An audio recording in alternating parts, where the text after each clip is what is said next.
ٹھیک ہے محمد صاحب یہ بتائیے گا کہ اتھینٹک فتویٰ ہے، بے شک فتوے عموماً اتھینٹک ہی ہوتے ہیں، تو اب اس کو ماننا ضروری ہے۔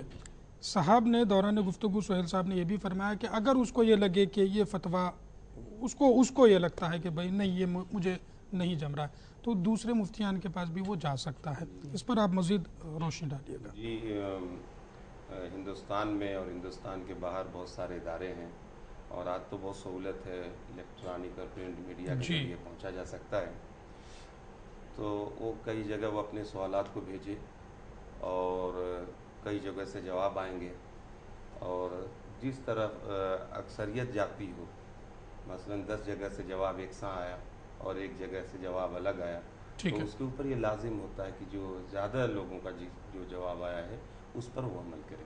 ٹھیک ہے، یہ ضروری میں ایک آسان مثال کے طور پر مفتی سہیل صاحب سے پوچھنا چاہوں گا، میں نے اگر مان لیجیے آپ سے فتویٰ پوچھا کسی معاملے میں کہ یہ پانی مجھے پینا حلال ہوگا یا حرام ہوگا، اور آپ نے مجھے فتویٰ دے دیا کہ یہ پانی پینا آپ کے لیے حرام ہے، اور اگر میں نے یہ نہیں مان کر کے پانی پی لیا تو کیا میں گنہگار ہوگا؟ جی، اگر قرآن صرف ایک مفتی کی میں نے بات کر رہا ہوں۔ جی، اگر قرآن و حدیث کے حوالے سے میں نے بات کہی، قرآن کی آیت کا حوالہ دیا ہے اور صحیح حدیث کا ہم نے حوالہ دیا ہے، اور بات بالکل واضح ہے، کلیئر ہے، اس میں کوئی ڈاؤٹ نہیں، کوئی شک نہیں، کوئی جھول نہیں، تو پھر آپ نے اگر اس پہ عمل نہیں کیا تو آپ گنہگار ہوں گے۔ اگر ہم نے غلط فتویٰ دیا تو اس کا گناہ ہمارے اوپر ہوگا۔ فتوے پر جس نے عمل کیا، اگر صحیح فتوے پہ عمل کیا تو اسے اجر و ثواب ملے گا، غلط فتوے پہ عمل کیا تو بھی وہ گنہگار نہیں ہوگا، فتویٰ دینے والا گنہگار ہوگا۔ ٹھیک ہے، فتوے پر عمل کرنا اللہ کے قانون پر عمل کرنا، بے شک، نہ کہ مفتی کی بات پر عمل کرنا۔ ٹھیک ہے، مفتی ایک رہنمائی کرتا ہے اللہ کے قانون کی طرف، اس وجہ سے اس پر عمل کرنا ضروری ہے۔ یہاں پر میں ایک بات وضاحت کرنا چاہوں گا کہ عام طور سے کوئی عالم دین میڈیا میں آ کر ایک اسٹیٹمنٹ دیتا ہے تو لوگ اس کو فتویٰ سمجھتے ہیں، حالانکہ وہ مفتی نہیں ہوتے ہیں اور افتاء کے شرائط کو پورا نہیں کرتے ہیں اور افتاء کے وہ اہلیت نہیں رکھتے ہیں، تو ایسے لوگوں کے اسٹیٹمنٹ کو فتویٰ نہیں کہا جا سکتا۔ فتویٰ جب مفتی دیتا ہے اور جو تمام شرائط کو پورا کرتا ہے، جس نے افتاء کا کورس کیا ہو، تخصص فی الفقہ کا کورس کیا ہو، اس نے اگر فتویٰ دیا اور کئی مفتیان کرام نے اس کی تصدیق کی ہے اور کسی مستند ادارے کی طرف سے، جامعہ کی طرف سے وہ فتویٰ صادر ہوا ہے، تو اس کو فتویٰ مانا جائے گا۔ ہر آدمی کوئی حافظ ہے، جس کی داڑھی ہے یا کوئی حافظ ہے، اگر ٹیلی ویژن پہ آ جاتا ہے، کسی مسجد کا امام ہے اور انہوں نے کوئی فتویٰ دے دیا، کوئی اسٹیٹمنٹ دے دیا تو میڈیا والے اس کو فتویٰ سمجھ لیتے ہیں، تو اسے فتویٰ نہیں کہتے ہیں۔ محمد صاحب یہ بھی ہے جی کہ فتویٰ دینے کے بعد دستخط شدہ فتویٰ رہتا ہے، ٹھیک ہے، اور وہ فتویٰ میڈیا میں پہنچتا ہے، مگر میڈیا کے لوگ کیا کرتے ہیں کہ اس فتوے کو اپنے حساب سے مطلب نکالتے ہیں، ٹھیک ہے، انٹرپریٹیشن اس کا غلط کیا جاتا ہے، وہ ترجمہ غلط ہوتا ہے، جی، جبکہ ان کو ہو بہو کس پس منظر میں وہ بات کہی گئی ہے، کس پس منظر